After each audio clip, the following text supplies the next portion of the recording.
मी ठाण्याच्या घोलाई डोंगराळ भागामध्ये अनधिकृत वस्ती आहे. दरडीचा धोका तरी देखील नागरिकांचं डोंगराखाली वास्तव्य आहे. 2 वर्षांपूर्वी दरडीची घटना तरी देखील नागरिक तिथं राहत असल्याचं समोर येत आहे. प्रशासनाच्या नोटीसकडे आता रहिवाशांनी पूर्णतः दुर्लक्ष केल्याचं चित्र आपल्याला पाहायला मिळतंय. ठाण्याच्या घोलाई डोंगराळ या भागामध्ये अनधिकृतरित्या ही वस्ती आहे. त्या ठिकाणी लोक राहत आहेत.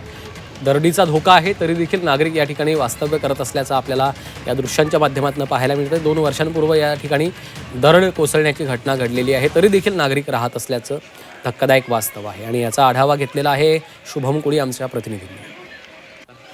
सध्या मी आहे ठाणे महानगरपालिका हद्दीमध्ये येणाऱ्या कळवा प्रभाग समिती अंतर्गत असणाऱ्या घोलाई नगर या परिसरामध्ये. ह्या ठिकाणी आपण पाहिलं तर अगदी डोंगराळ भागामध्ये नागरिकांनी त्यांची घरं जी आहेत उभारलेली आहेत.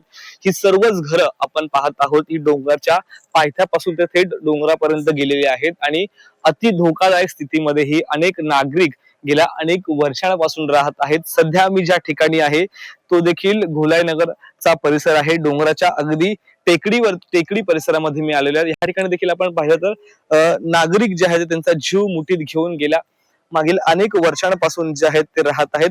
शेकडोंच्या संख्येने नागरिक आपण या ठिकाणी पाहिलं तर त्यांची घरे जे आहेत आपल्याला मोठ्या प्रमाणात, काही घरं पत्र्यांची तर काही घरं थेट दगड विटांच्या बांधकामांची आपल्याला दिसून येत असतील.